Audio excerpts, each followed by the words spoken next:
Is it working?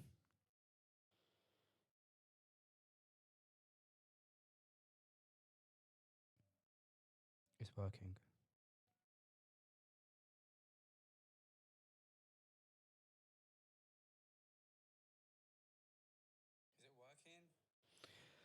Okay, it's working. What an absolute nightmare. Guys, we're using this new. Oh my days. Alhamdulillah. Assalamu alaikum wa rahmatullahi wa barakatuh. Welcome, brothers and sisters. Okay, we're using this new software. And was it a good idea to switch software first day we're streaming? Probably not. But it looks like we got it working now. I still don't know how to. On the other one, we could like see like the viewers and the chat and all that kind of stuff. I'm gonna like figure it all out as we go along. But we are on day one of Ramadan and 40 minutes away from Iftar.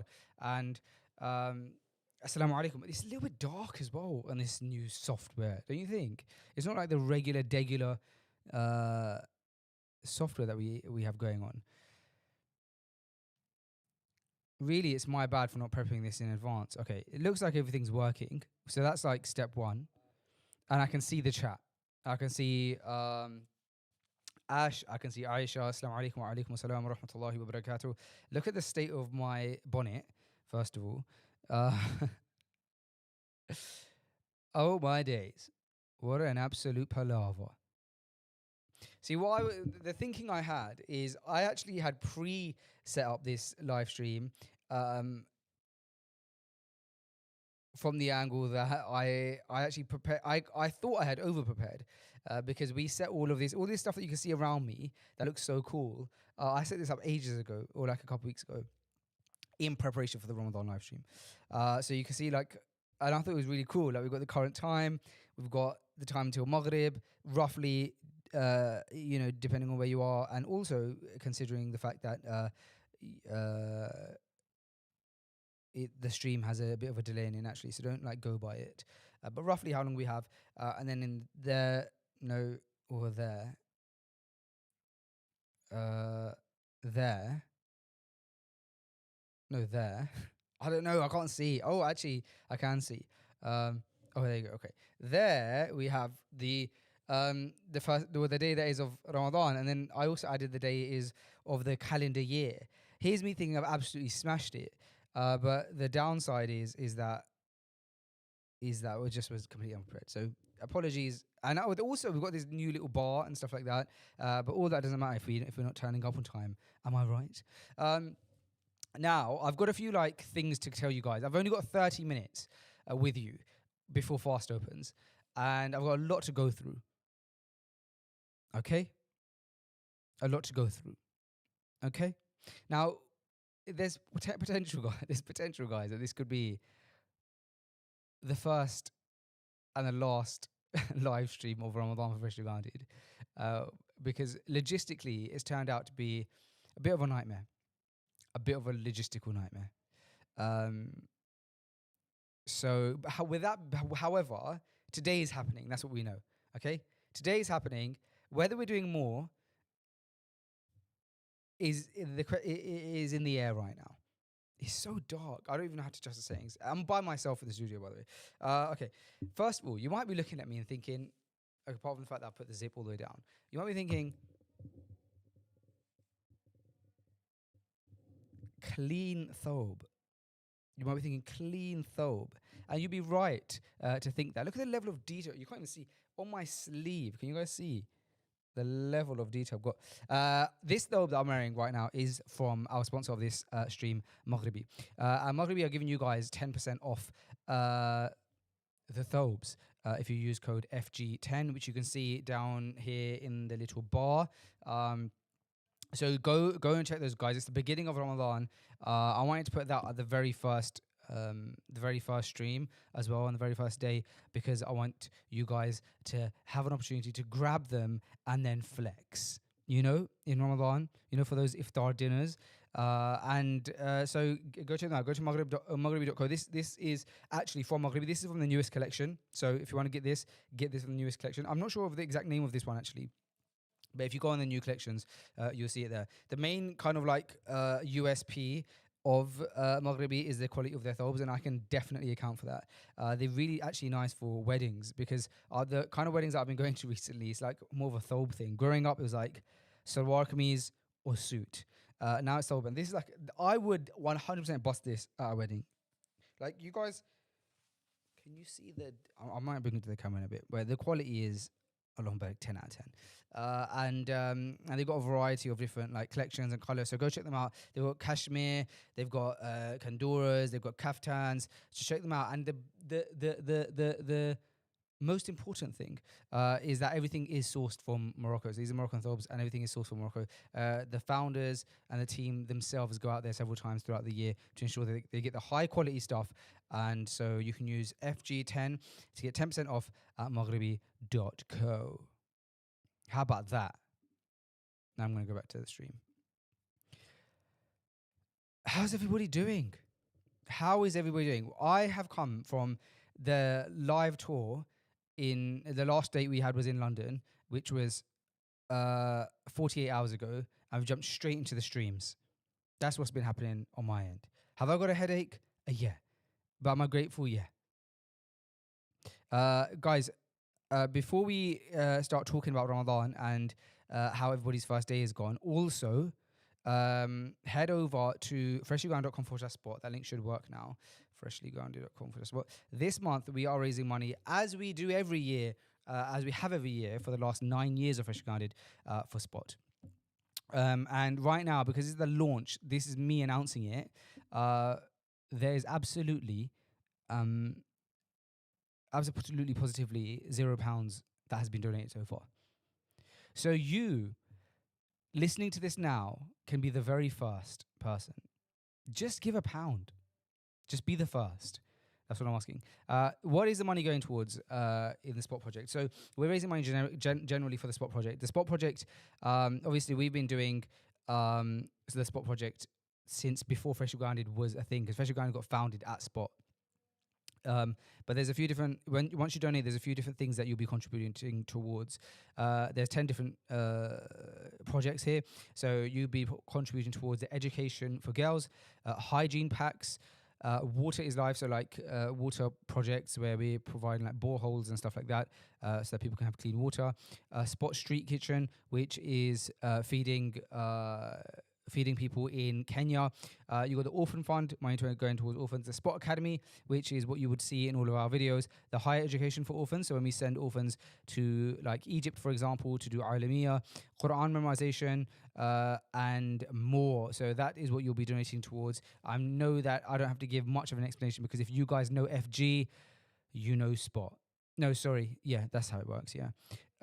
If you know FG, you know Spot. And so go ahead, freshlygrounded.com/spot. Please do go and donate and be the first. And I'm going to keep refreshing until we get the first. We've got, how long have we got till the end of this stream? We've got about 30 minutes to the end of this stream. In that 30 minutes, let's see how high we can go with the donation amount. Yeah, so guys, the plan for this stream was to do like regular streams in Ramadan, but from a logistical angle, it looks like it's don't be mad, but potentially not working out. With that being said, what we may do is dot around live streams, like big live streams, like for example 27th night live stream. What do you think? You know, things like that, here and there. Because I want to keep the Spot project alive. I want to like keep the mentioning of it alive, and that's important to me. So we want to do that through here, there, and everywhere, through live streams, through the podcast, and all that kind of stuff. All right, let's talk about Ramadan. First day of Ramadan. How has it been for you guys? I'm gonna let you guys know how it's been for me. Okay, I'm gonna let you know how it's been for me. First fast. The first fast, always by the end of it, I kind of feel like it wasn't that bad. And then my wife every year says to me, "Oh, that's because obviously you've got all that food in you because it's day one," which I don't know scientifically, is that correct? I'm gonna say it is correct because I don't want to have any arguments with my wife, but I feel like, you know, you have food, then you don't have, you know, without being crude, food comes and goes, right? So am I really stocked up on food? I would say probably not. This is going down. This is going down an avenue which probably it shouldn't be going down right now. But it felt okay. Were the headaches there? Kind of, but not really. I'm feeling the headache more now. But at the beginning of the day, no, not really. That's because I woke up and I did my my power sahur, which you guys know of. Yeah, and it hasn't changed. And the clip went viral many years ago, so you guys should know it. And that was 3 eggs, one yolk, two whites. Crack them in the bowl. Mix it up.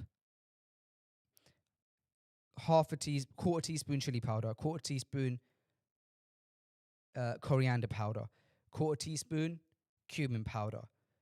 Put a couple onions in there, diced. I get the ready diced ones from the shop because I'm lazy. You could chuck some spring onions in there. Quarter teaspoon salt. Mix that bad boy up. Put some cling film over it. Put it in the fridge, go to sleep. Wake up in the morning, 4:30 a.m. Chuck the pan on, olive oil spray in the pan. Throw that mixture into the pan, half asleep. Put a coffee pod in an espresso machine. Put a multi-grain seeded brown bread in the toaster. Get the garlic and herb butter out the fridge. Butter that toast up. Throw the omelette into that toast.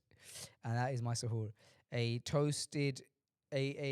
garlic and butter, seeded multi-grain bread, toasted omelette, and a coffee.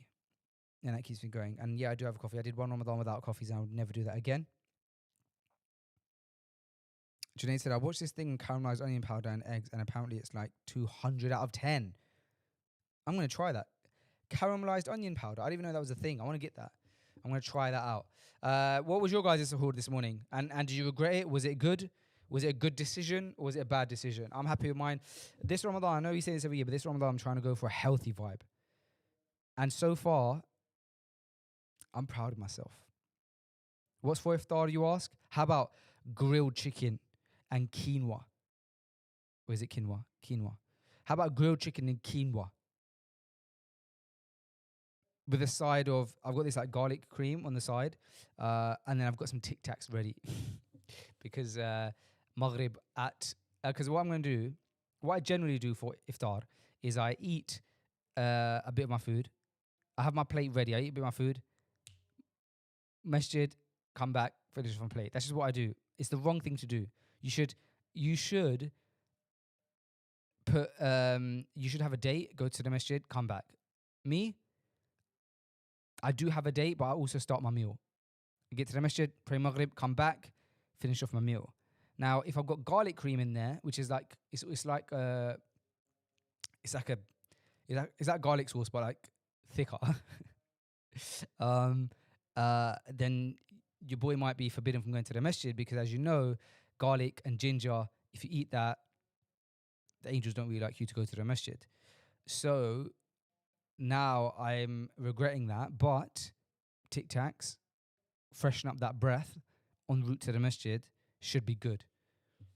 Oversharing, like I always do. Let's see, has anybody been the first to donate to Spot? freshyourground.com/spot. Is it on zero still? Oh, and it's still on zero. It's still on zero. Guys, this, inshallah, we're going to get to £30,000 by the end of this month, I believe, inshallah. If we do, you can be the person who started it all.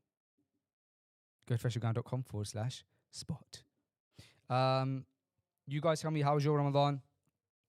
How's your Quran? Did you get going with the Quran?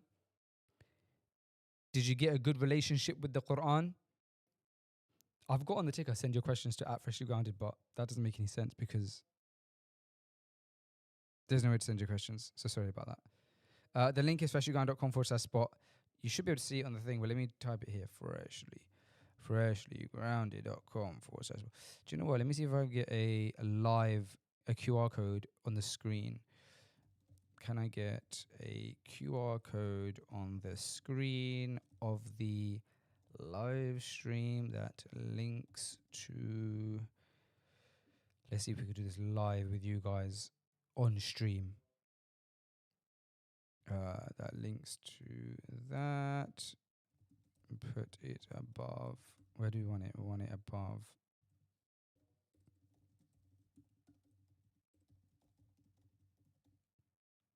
All right, let's try. Let's try and make that happen. freshground.com/spot.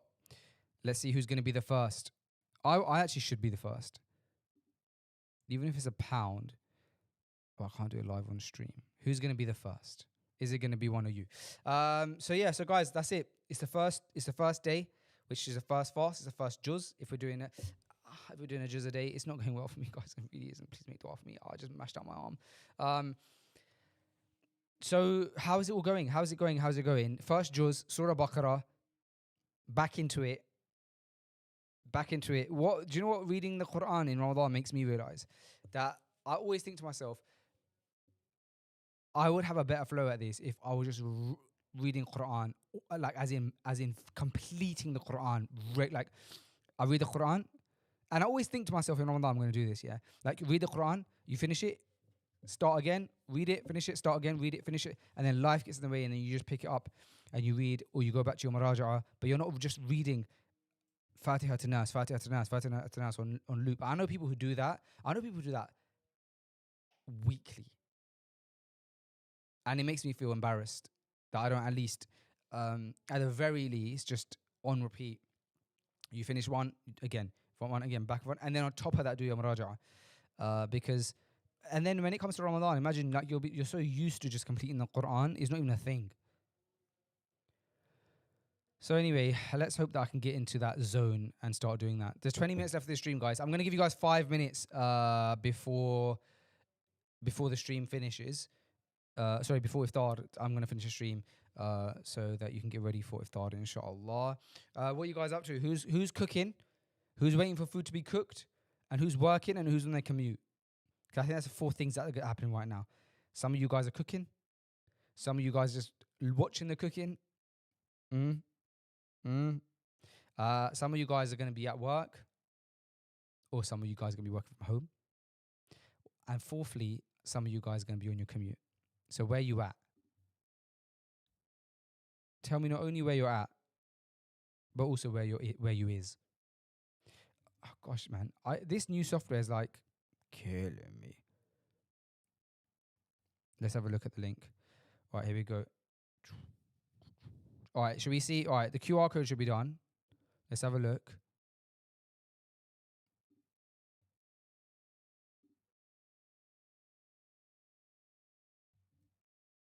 You ready?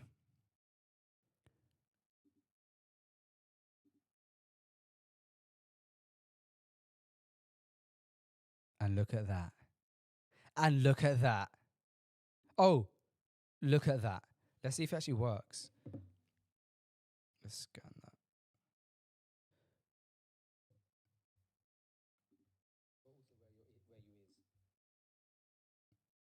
Okay, let's get that scan.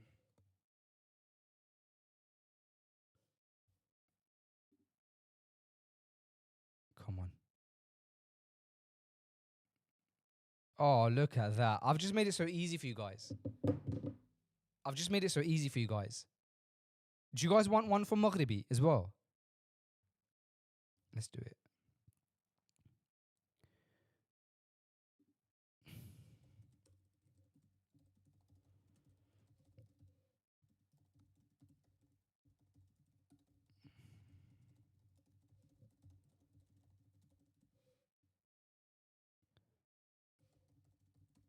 Maghribi.co.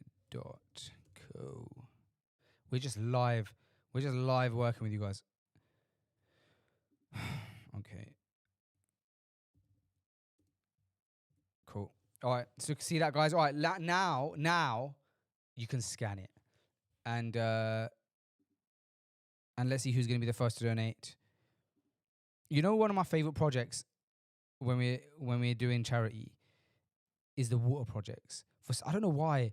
For some reason, that just like always hits me, because I just think to myself, the idea that community doesn't have clean water to drink, they don't have, or sometimes they don't even have access to any water, like even to make wudu and stuff. It just makes me think like water literally is life, and also the extents that they go to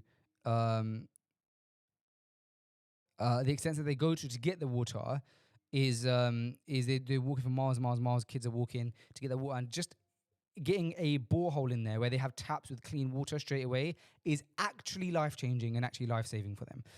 So that's why I love the water projects. Somebody's saying turn your mic up on your end, brother. You don't even know that I am struggling with this right now. I wouldn't even know how to, but I'm gonna give it a go.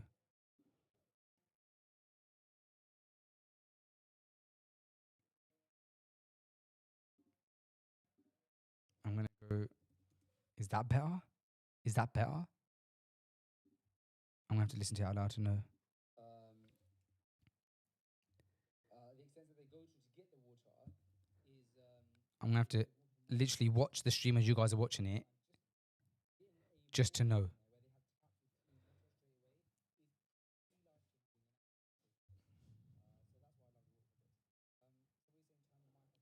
Alright, let's have a look. Let's see if this works. I am struggling with this right now. I wouldn't even know how to, but I'm gonna give it a go. Super dark as well, isn't it? Such a beautiful set behind me, and you can't even see it. Is that better? Is that better? I'm gonna have to listen to it out loud to know. There was literally no zero difference in that. Let me know if that was better. I put it from 100 to 120%. I didn't even know that was a thing. I didn't even know you could get more than 100%. I thought percent meant it was out of 100. Guys, yeah. So let me know where you are. Where are you? Okay. Junaid is saying about back onto the caramelized onion powder and the eggs. He's saying oven bake it and grind it. I'm not sure about that. What thobe are you wearing? Is it for Maghribi? Yes, this thobe is for Maghribi. I don't know the name of this thobe for Maghribi though. Let me try and find it on their website.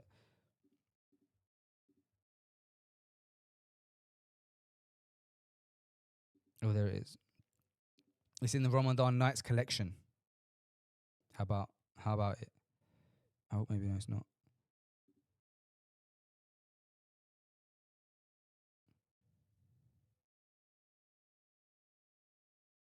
Oh, I can't find it. I'll tell you. Let me try. I think it's because it's long sleeve. This one it's proper nice, man. Oh, there we go. No. All right, here we go. Are you ready? It's called the white kaftan. Yeah. Oh my days! It looks so much better on. Okay. Okay.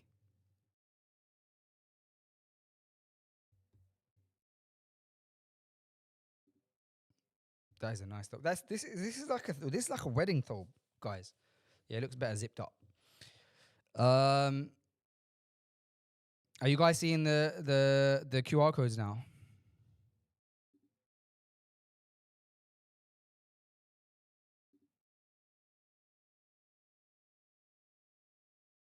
In a minute, I'm going to tell you guys a reminder that Ustad Yahya gave me over the last week. I think it's a beneficial reminder, especially going into Ramadan. Let me just refresh. There you go. Couple QR codes on the screen.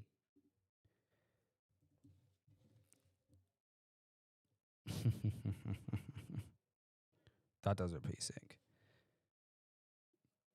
There you go. You can just scan it now. You're welcome. Let's have a look before I give you this reminder if anybody is donated to the Spot project. If anybody has been the first. Freshuganda.com/spot. Don't let me down, please, guys. Oh. It's still on £0. I can't believe it. I can't believe it. Am I talking to myself? No. Apparently not. Apparently there's a couple of people here. Head over to freshuganda.com/spot. We've got Ahmed here from Stockholm, Sweden. Stockholm, Sweden. What's the time for you guys? I just always remember Sweden as being that country that had them 23-hour fasts that time. Stockholm, Sweden time is 6:04 p.m. Stockholm, Sweden iftar time is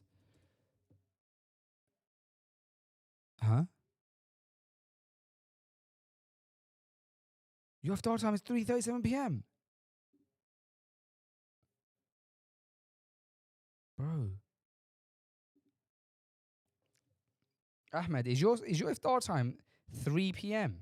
3:37 p.m. Munich, Germany, Jacob. Let's have a look. Munich time now is 6:04 p.m. Come on, same as Sweden. Munich iftar time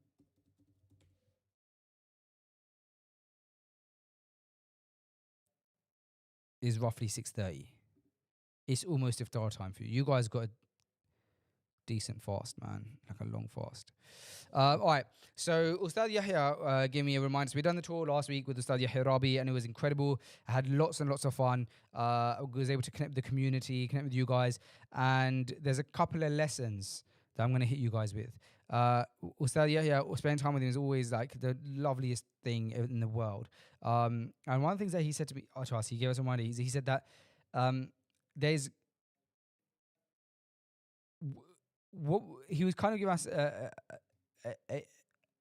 lesson about how the most important thing is when you're doing these shows and tours is he's saying the donation link is not in the description. You could just scan the QR code. He said the most important thing is you have to ask yourself the question is, did I deliver the message? Right? When we're on these shows, ultimately we're trying to bring people closer to Allah. We're trying to help people and ourselves wake up and become reconnected with Allah and the Deen. And he said, what you shouldn't look at is the numbers. You shouldn't look at how many tickets have we sold, how many people have turned up, all this kind of stuff. What you have to ask yourself is, have I delivered the message? And I think that's a good question to ask yourself in your own life. Is often we try and look at the results of everything, and we're not in control of the results. Perhaps Allah has delayed something for a particular reason, but what we are in control of is asking ourselves the question of, did we deliver the message? And so in your own life, are you doing things with ihsan? Are you doing things to the best of your ability? And whether it gets the result or not shouldn't actually matter. And I thought that was quite powerful. The second thing that was quite interesting, leading on to that point, is he said that lessons normally get learned in crisis. Nobody learns lessons in good times. And I thought that's quite powerful as well, because often if we are in crisis, if we're going through a rough time, we feel upset or angry or annoyed or anxious, but we don't often look at the lesson in that difficult time. And it's an opportunity to do that. And it's an opportunity to remember when you're going through a rough time that this is the time where growth happens. Growth doesn't necessarily happen in good times. It happens in times of struggle. And so I think now is pertinent because we're in Ramadan. You know, we're going to be hungry. We're going to be tested.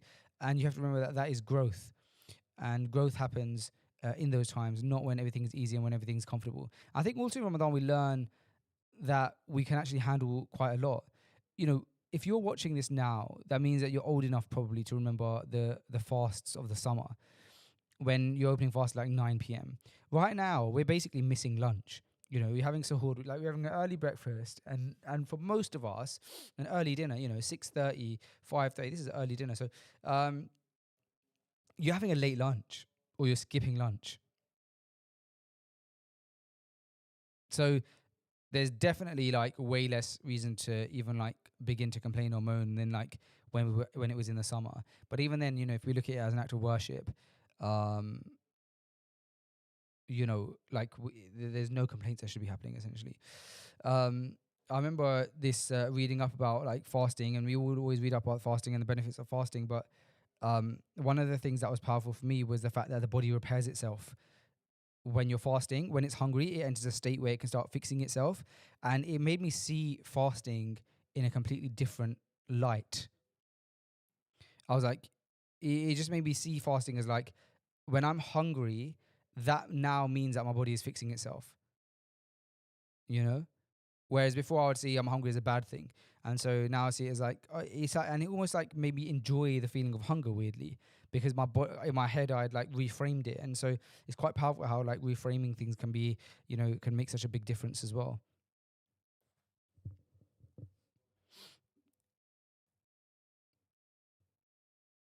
Iftar here is at 5:41.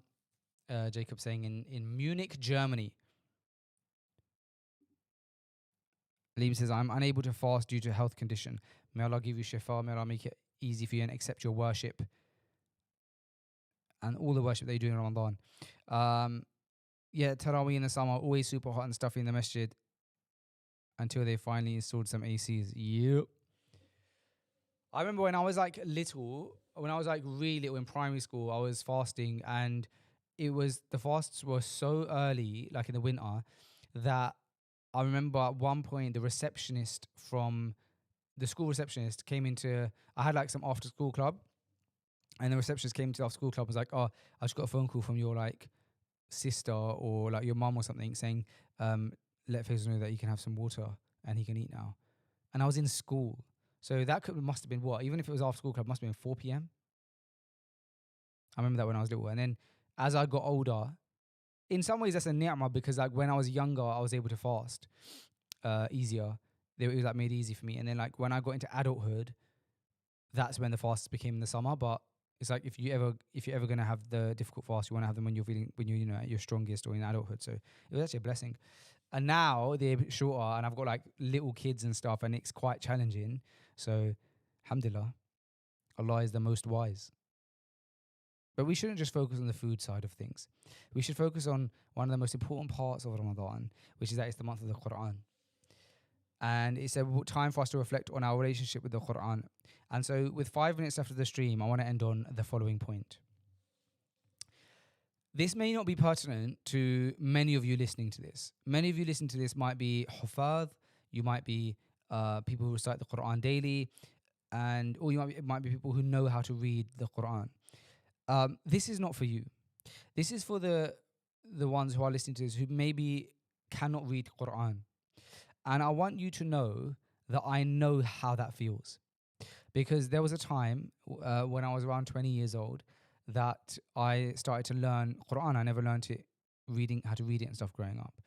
And I always felt like an outsider. I would see people in the masjid picking up Mus'haf and reading it and thinking to myself, I would love to do that. Like they don't realize the blessing that they have. They could just pick up the Mus'haf and read from it and get reward. And I just always remember thinking to myself, I would love that feeling. And I thought to myself that I'll never be able to get there. And then obviously I started studying and was able to read Arabic and the Quran and stuff like this. And let me tell you, it was as good as I thought it would be, if not better. And I also remember the first time I ever completed the Quran, like reading it from front to back. It was Ramadan many, many years ago.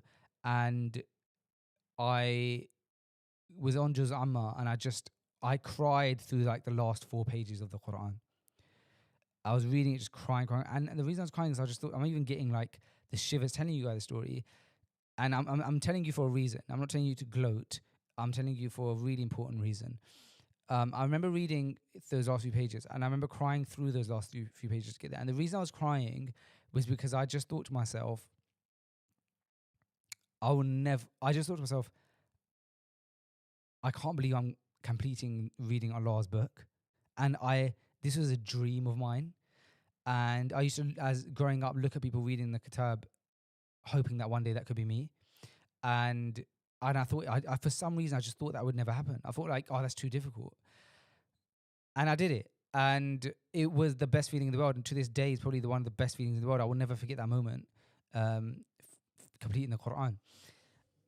And so my message is I know how it feels, because if you're listening to this and you can't read Quran, 100% I know how it feels.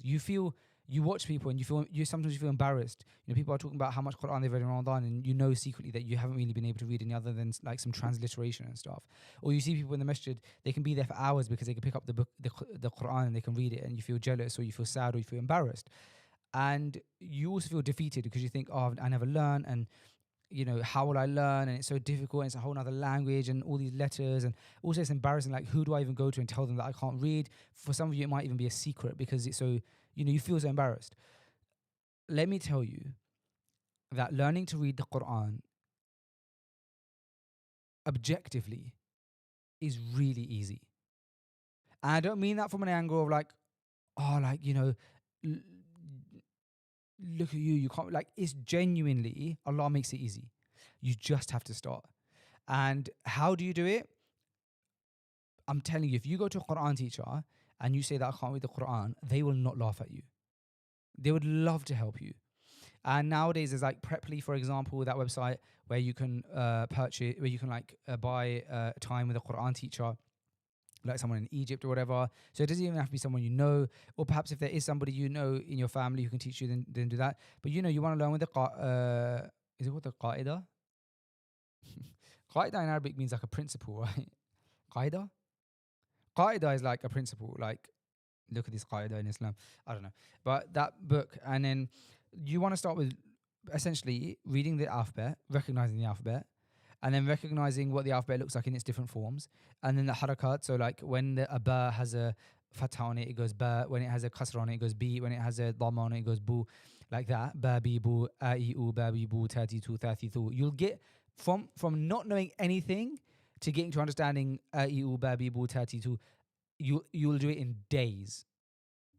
Like I'm talking like 2 days.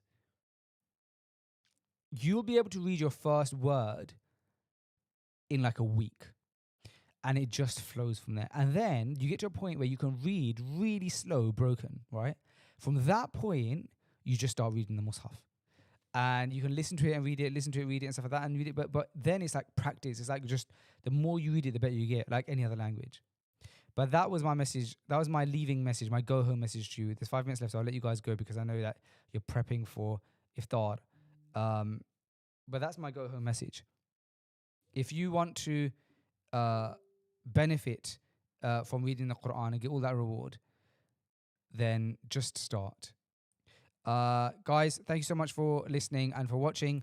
And I don't know when we're going to see you next, but we'll see you, inshallah.